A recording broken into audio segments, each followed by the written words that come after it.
শীতের শেষ আর গরমের শুরু, আর ঠিক এই পর্যায়ে আমাদের নানা রকমের রোগের উপসর্গ। আর এই সময় গাছে গাছে প্রচুর পরিমাণে কচি নিম পাতা দেখতে পাওয়া যায়।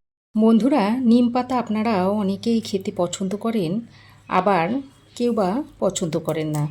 যারা পছন্দ করেন তারা তো খেতে পছন্দ করবেনই, আর যারা নিম পাতা খেতে একদমই পছন্দ করেন না, আমি আজকে যেভাবে বানাবো এই পদ্ধতিতে যদি নিম পাতাটা রান্না করেন তাহলে ছোট থেকে বড় সকলেই চেয়ে চেয়ে খাবে, এতটাই টেস্টি হবে। আর মুখরোচকও যেমন হবে তেমনি চটপটাও খেতে হবে। তাহলে বন্ধুরা, দেখতেই পাচ্ছেন আমি নিম পাতাগুলো এভাবে ছাড়িয়ে নিচ্ছি। নমস্কার বন্ধুরা, তিয়াশাস রেসিপিতে সকলকে স্বাগত জানাই। আজ আমি এই নিম পাতা দিয়ে একটা দুর্দান্ত স্বাদের রেসিপি আপনাদের বানিয়ে দেখাবো, যেটা গরম ভাতের সঙ্গে খেতে অসাধারণ লাগে। তো এখানে আমি 2 আঁটি মতো নিম পাতা ডাল থেকে ছাড়িয়ে নিয়েছি। এবার এই নিম পাতাগুলো ভালো করে ধুয়ে পরিষ্কার করে নেব। এবার আমি এখানে নিয়েছি আলু আর বেগুন। দেখুন, আলু আর বেগুনগুলোকে একই রকম করে এরকম ছোট ছোট করে চৌকো করে টুকরো করে নিয়েছি। এবার আমি এই আলু আর বেগুনের মধ্যে পরিমাণ মতো নুন আর হলুদ মাখিয়ে নিচ্ছি। নুন হলুদটা মাখিয়ে রাখার ফলে দেখবেন এর মধ্যে থেকে বেশ খানিকটা জল ছেড়ে দেবে। তো আলু আর বেগুনের গায়ে নুন হলুদটা খুব ভালো করে মাখিয়ে নিয়েছি। এবার এটাকে আমি 5 মিনিট রেস্টে রেখে দিচ্ছি। এদিকে আমি ততক্ষণে একটা মশলা তৈরি করে নিচ্ছি। তার জন্য কড়াই গরম করে দিয়ে দিচ্ছি একটা শুকনো লঙ্কা, আর এই লঙ্কাটাকে আমি ছোট ছোট টুকরো করে নিয়েছি। লঙ্কা ভাজতে একটু দেরি হয়, তো তাই যাতে লঙ্কাটা তাড়াতাড়ি ভাজা হয় সেই জন্য একটু ছিঁড়ে দিয়েছি। এবার আমি এর মধ্যে দিয়ে দিচ্ছি হাফ চামচ গোটা জিরে, দিয়ে দিচ্ছি হাফ চামচ মতো রাঁধুনি, আর দিয়ে দিচ্ছি 1 চামচ মতো পোস্ত। এবার সবগুলোকে একসঙ্গে করে আবারও কিছুক্ষণ ভেজে নিচ্ছি।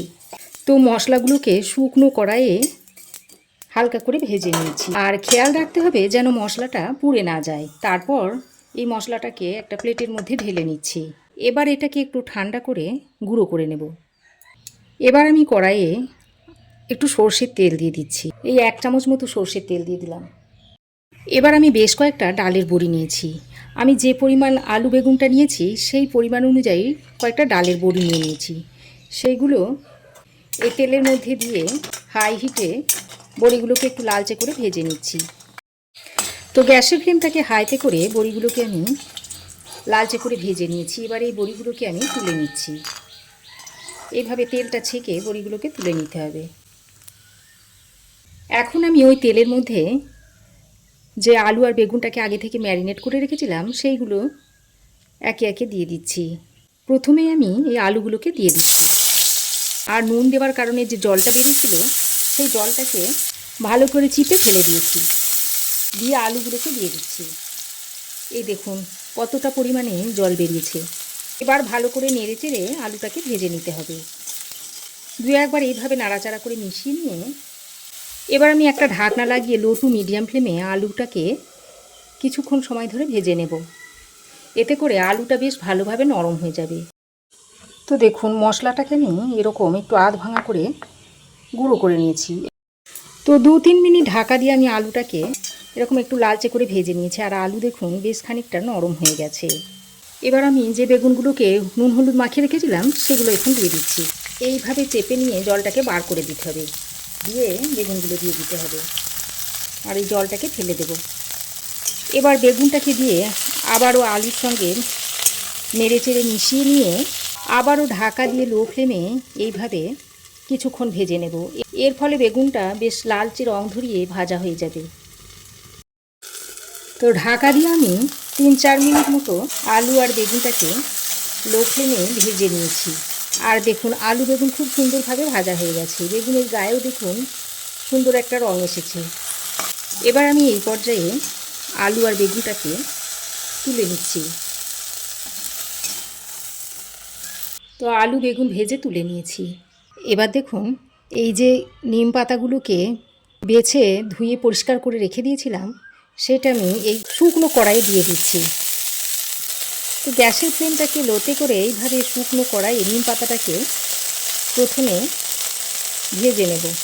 তাহলে নিম পাতার মধ্যে যে জলটা রয়েছে সেটা শুকিয়ে যাবে। এইভাবে জলটাকে, নিম পাতার গা থেকে জলটাকে শুকিয়ে নেব। অনেকেই আছেন নিম পাতা তেঁতোর জন্য খেতে চান না, আর বাচ্চারা তো খেতেই চায় না। তাই এই রকম করে যদি নিম পাতাটা রান্না করে নেন তাহলে এর তেঁতো ভাবটা দেখবেন অনেকটাই কমে যাবে। আর দেখবেন বাড়ির সকলেই একদম চেয়ে চেয়ে খাবে। তো দেখুন নিম পাতাটা অনেকটা পরিমাণে কমে গেছে, আর নিম পাতার ভিতর থেকে জলটাও শুকিয়ে গেছে। এইভাবে নিম পাতার জলটাকে প্রথমে শুকিয়ে নিয়ে তারপর এটাকে আপনারা তেল বা ঘি দিয়ে মুচমুচে করে ভেজে নেবেন। এইভাবে যদি ভাজা হয় তাহলে নিম পাতাটা খুবই মুচমুচে হয়। তো দেখুন বন্ধুরা, নিম পাতাটাকে আমি শুকনো কড়াইয়ে বেশ কিছুক্ষণ ভেজে নিয়েছি। এবার আমি এটাকে এক সাইডে সরিয়ে দিচ্ছি। তারপর আমি এর মধ্যে এই হাফ চামচ পরিমাণ ঘি দিয়ে দিচ্ছি। তবে রান্নাটা আমি একদম কম তেল বা ঘিয়ে তৈরি করে দেখাচ্ছি। এবার এই ঘিয়ের মধ্যে হাফ চামচ মতো কালো জিরে দিয়ে দিচ্ছি ফোড়নে, আর একটা কাঁচা লঙ্কাকে দুভাগ করে দিয়ে দিচ্ছি। যদিও তেঁতুর মধ্যে ঝাল ভালো লাগে না, তবু আমি আজকে যেভাবে চটপটা রেসিপি তৈরি করছি তাতে এভাবে সামান্য একটু ঝাল দিলে খেতে বেশ ভালোই লাগবে তেঁতোটা। তো ভালো করে ফোড়নটাকে মিশিয়ে নিয়েছি। এবার এই নিম পাতাটাকে ফোড়নের সঙ্গে একদম মুচমুচে করে নিম পাতাটাকে ভেজে নেব। আর একটু এইভাবে ঘি দিয়ে যদি নিম পাতাটা ভেজে নেন তাহলে খেতে খুবই ভালো হয়। আর বন্ধুরা, ঘিয়ের মধ্যে কালো জিরে আর কাঁচা লঙ্কার ফোড়নটা দেওয়ার পর এর মধ্যে থেকে যে কি সুন্দর সুগন্ধ বেরোচ্ছে আপনাদের কি বলবো। একবার এইভাবে তৈরি করে না খেলে বুঝতেই পারবেন না যে নিম পাতাও আবার খেতে এত সুন্দর হয়। তো দেখুন বন্ধুরা, নিম পাতাটা একেবারে মুচমুচে করে আমি ভেজে নিয়েছি। দেখুন, দেখেই বুঝতে পারছেন যে কতটা মুচমুচে হয়েছে। চাপ দেওয়ার সঙ্গে সঙ্গে দেখুন একদম গুঁড়ো হয়ে যাচ্ছে। এবার আমি ওই যে বেগুন আর আলুটা ভেজে নিয়েছিলাম সেটা এবার এর মধ্যে দিয়ে দিচ্ছি। এবার আমি এর মধ্যে অল্প পরিমাণে একটু নুন দিয়ে দিচ্ছি, আর সামান্য পরিমাণে একটু হলুদের গুঁড়োও দিয়ে দিচ্ছি। তারপর এই নুন আর হলুদের গুঁড়োটা দিয়ে সব কিছু একসঙ্গে মিশিয়ে নিচ্ছি। আর এইভাবে যদি মুচমুচে করে নিম পাতাটা ভেজে আলু বেগুনের মধ্যে দেওয়া হয় তাহলে তেঁতো ভাবটা অনেকটাই কমে যায়।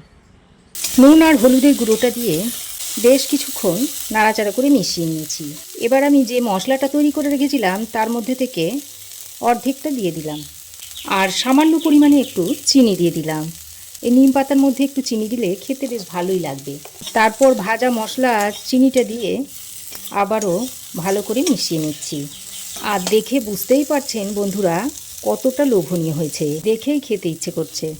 আর এটা গরম গরম ভাতের সঙ্গে যে কি দুর্দান্ত খেতে লাগে কি বলবো বন্ধুরা। একবার তৈরি না করলে বুঝতেই পারবেন না যে নিম পাতাও যে খেতে এত সুন্দর হয় আগে কেন জানতাম না। তো খুব ভালো করে মিশিয়ে নিয়েছি। এবার আমি যে বড়িটা ভেজে রেখেছিলাম সেই বড়িটাকে দেখুন হাত দিয়ে আমি এরকম একটু ভেঙে নিয়েছি। এখন এটা এর মধ্যে দিয়ে দিচ্ছি। এই বড়ির সঙ্গে আপনারা ভাজা চিনে বাদামও দিয়ে দিতে পারেন, সেটাও খেতে খুব ভালো লাগবে। এবার সব শেষে আরও যে বাকি ভাজা মশলাটা ছিল সেটা সবটুকুই দিয়ে দিলাম। এবার বড়ি আর বাকি ভাজা মশলাটা দিয়ে আবারও ভালো করে মিশিয়ে নিচ্ছি। যারা তেঁতো খেতে পছন্দ করেন তারা তো খাবেনই, আর যারা পছন্দ করেন না তারাও একেবারে চেয়ে চেয়ে খাবে, বাজি ধরে বলতে পারি বন্ধুরা। তো খুব ভালো করে নেড়েচেড়ে মিশিয়ে নিয়েছি।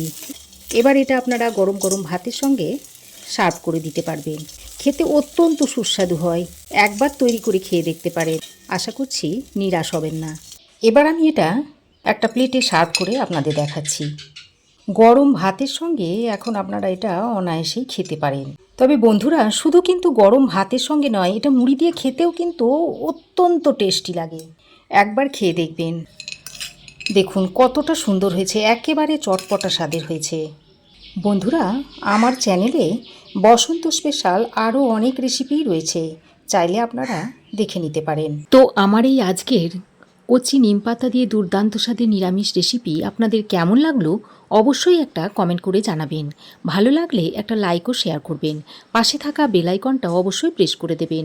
আর আমার চ্যানেলে যদি নতুন হয়ে থাকেন তো প্লিজ চ্যানেলটাকে সাবস্ক্রাইব করার অনুরোধ রইল।